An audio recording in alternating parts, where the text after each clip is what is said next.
اعوذ باللہ من الشیطان الرجیم بسم اللہ الرحمن الرحیم۔ السلام علیکم۔ بیوہ اور یتیموں سے حسن سلوک کی برکت۔ رسول اللہ صلی اللہ علیہ وآلہ وسلم نے فرمایا، بیوہ اور یتیم کے لیے دوڑ دھوپ کرنے والا اللہ کے راستے میں جہاد کرنے والے کی طرح ہے، یا رات کو قیام کرنے والے اور دن کو روزہ رکھنے والے کی مانند ہے۔ بیوہ عورت جس کا خاوند وفات پا گیا ہو اور پیچھے بچے چھوڑ گیا ہو، جنہیں بچپن سے یتیمی کے کڑوے گھونٹ پینا مقدر ہو جائیں، وہ شفقت کے بڑھتے ہوئے ہاتھوں کے زیادہ محتاج ہوتے ہیں، جو ان کے ٹوٹے دلوں کے زخموں پر مرہم رکھیں۔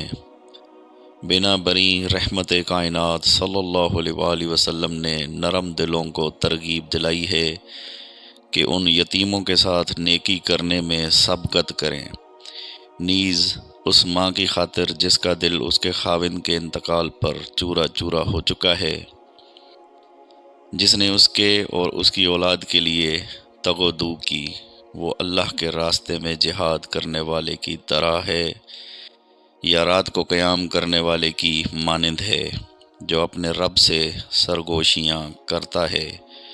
اسی طرح وہ دن کو روزہ رکھنے والے کی طرح ہے۔ سو عقل والے اور اس اجر عظیم اور بلند مقام کے حصول کی خاطر مضطرب و بے چین رہنے والے کہاں ہیں؟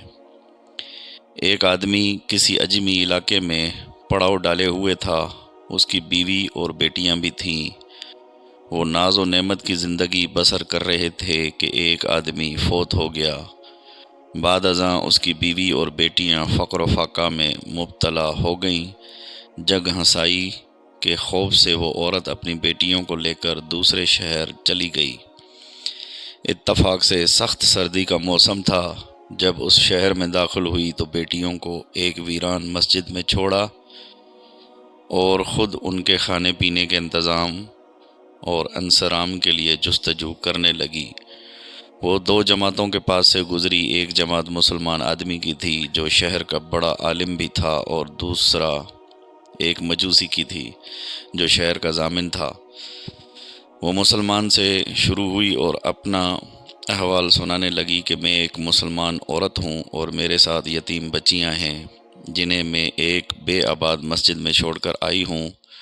مجھے آج کی رات ان کے لیے کھانا چاہیے۔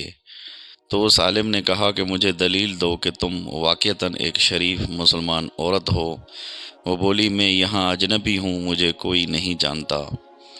شیخ نے اس سے اعراض کر لیا تو وہ شکستہ خاطر وہاں سے نکلی اور اس مجوسی کے پاس آئی، جو اپنا احوال سنایا کہ وہ ایک معزز عورت ہے، اس کے ساتھ بیٹیاں بھی ہیں، اور عالم کے ساتھ ہونے والی گفتگو بھی بیان کی۔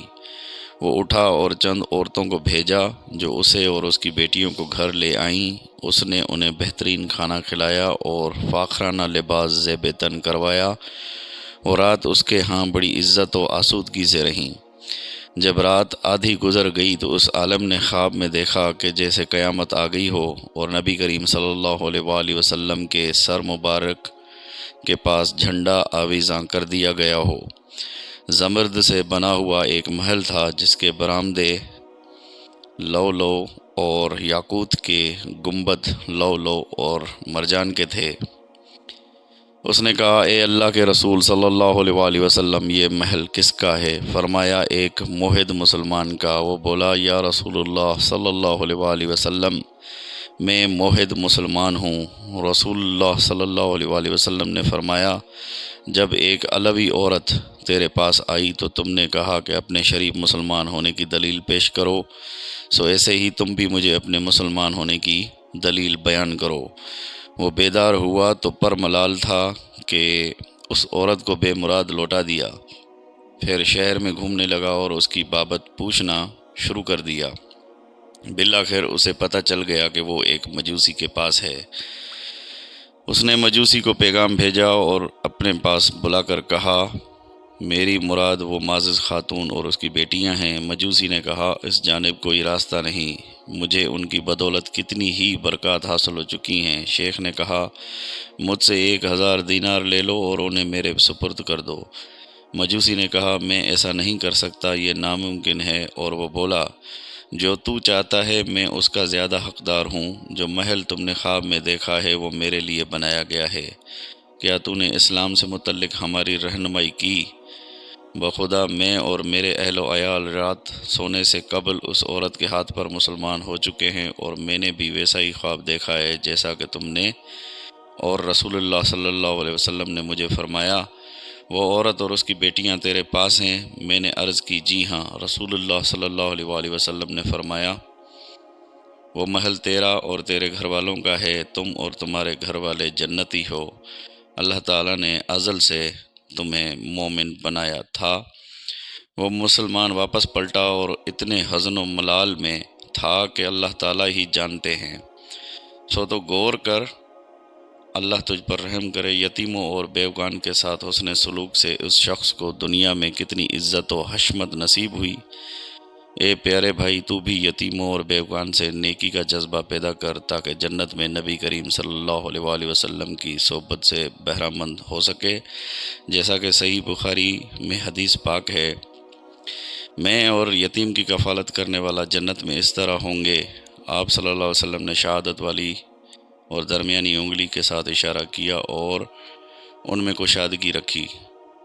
نیز صحیح مسلم میں حدیث ہے، میں اور اپنے یا کسی غیر یتیم کی پرورش کرنے والے جنت میں ہوں گے، اور مسکین کے لیے تگ و دو کرنے والا اللہ کے راستے میں جہاد کرنے والے کی طرح ہے۔